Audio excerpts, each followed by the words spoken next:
See, the problem with you is you rarely exercise your self-discipline muscle. You just go with the flow. No backbone whatsoever. And that's perfectly fine until you start whining and complaining about your lack of success.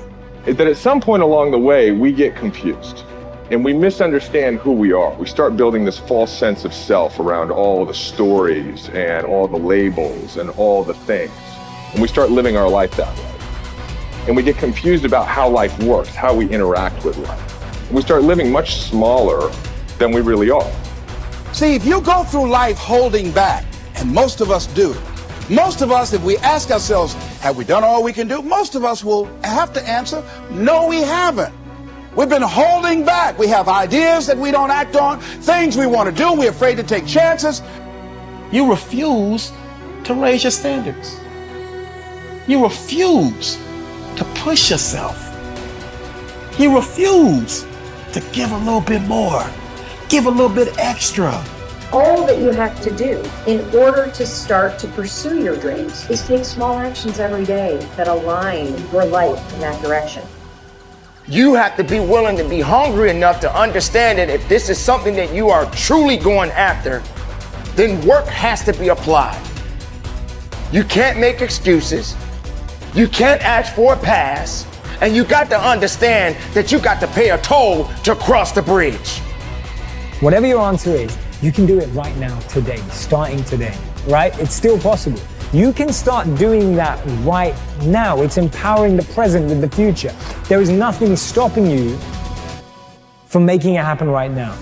You never ever have to feel that way if you start doing it right now. And you can do it right now. The thing about self-discipline is that it is necessary for everything you do in your life. You have to be self-disciplined.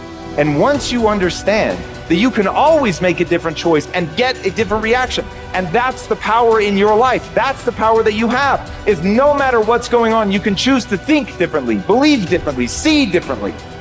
All of those things are a choice. If you have a why, you can survive almost any how. Once you begin to discover who you are, then you really realize how you have been given authority and dominion over everything on the face of the earth, including all the dimensions of your life. But you can only do that through the struggle of life. Get better, grow and learn and develop and live. Live in defiance of the weakness and in rebellion against the decay. Fight them as they creep in with their offers of instant gratification and immediate rewards. Fight them for every inch they try to take. Do not surrender any ground ever. When you commit to something, you require yourself to bring all of your disparate components moving in a single direction, united in a single direction. So it's a unifying act. And then once having been unified, well, then you can bring that unity to bear on a variety of different tasks. But you have to bring it together first. So, and that makes sense developmentally. You see children start out as a disparate bundle of motivations and emotions sort of warring with one another. And then they can integrate that into single games that they can play with themselves. And then they integrate that with games they start to play with other people. And all of that is integration. It's not subjugation, it's not repression.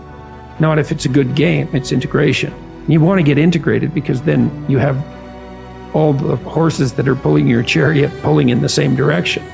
And you're much more likely to get to where you want to go then, and also much more likely to specify a good place to go. So that's something else conservatives have to teach young people, which is, well, get yourself disciplined. Well, why? Well, not so you're a slave, but so that you could be a master. To use a terminology that you're not supposed to use anymore. But, this is in relationship to yourself, not to others.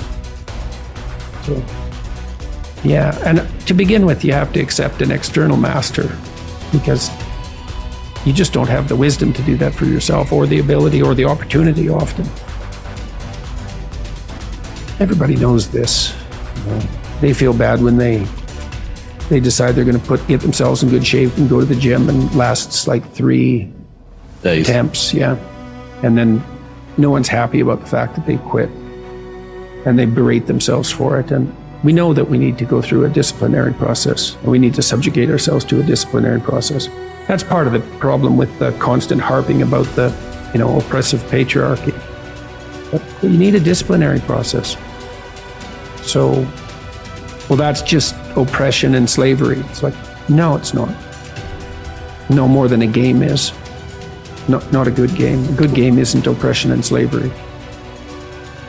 A lot of people, like I was talking about, taking the path of least resistance. I believe in life you must earn the right to be called a man. And a lot of people do not think the way I do, and that's fine. I'm not asking you to be David Goggins. Trust me, it's a hard road to hoe. It's not fun. Like it. It's not fun all the time. But the thing about it is, you have to look, I looked at my hardships as challenges. Once I got over the pity party, because I went through that phase. Of course. I'm a normal human being. But I realized that got me exactly where I was at, even worse. As I looked at those challenges the way most people do, woe is me. Why the fuck can't I get a break? Why? I wish I was better. I wish my parents were better. I wish I had a better education. I wish this, I wish that. They have all these wish sandwiches. I started realizing, how can I figure out how it can work for me? So the one thing we don't do is when we're in that dark place is a great learning environment. If you can sit back in a dark place and find quiet to just think, there's so much power in your failures, in your suffering. Because why? You're still alive. You're still here. So you gotta look at that shit. My God, man, this is power, man. Like, now I gotta flip this. How many men would be able to do what I'm about to do, what I'm about to try to do? Like, literally, what gave me strength was when I was at the worst of my worst. How many men would even fucking say they want to try to be a Navy SEAL? I'm at the worst spot of my life. Like, I can't even walk down the street, let alone run down the street. And I'm gonna now call a recruiter up and try to be a SEAL. There's a lot of power in that. But people don't see it that way. They see it, man, that's stupid. I had this voice in the back of my head that I kept on running from. I was afraid of water. I was afraid of dealing with things that made me feel unaccepted. I didn't accept myself. So I kept on going towards things that I felt good. Let me go this way. But something kept on saying, fuck you, you have it, man. You got it, man, but you're gonna have to fail a lot. But you have it. And like I said, that voice kept on haunting me, but that voice kept on saying, if you face it, you realize it's not that bad. Persistence is self-discipline in action. Your ability to persist in the face of all setbacks and temporary failures is essential to success in life. Napoleon Hill said, persistence is to the character of man as carbon is to steel.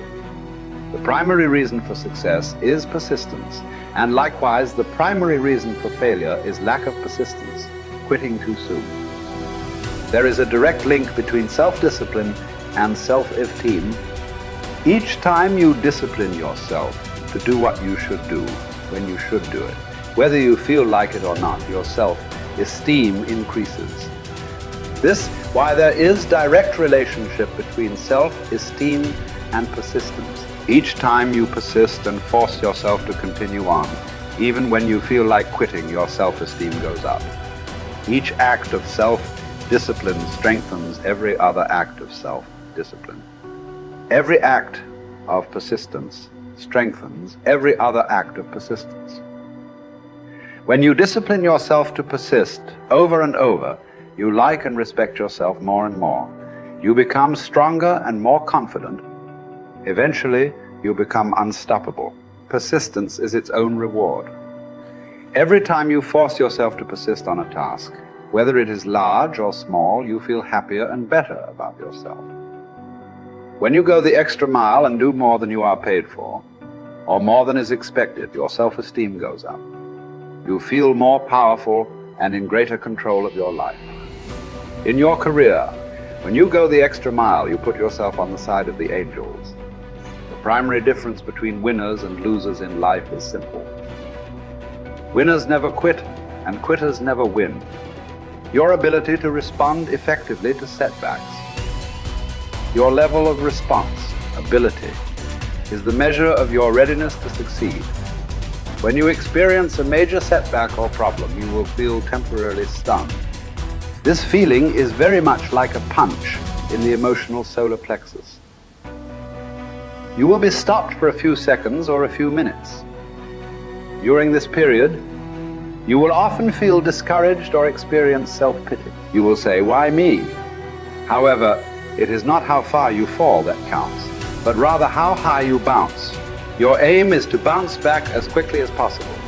Resilience in the face of unexpected reversals is vital to long-term success.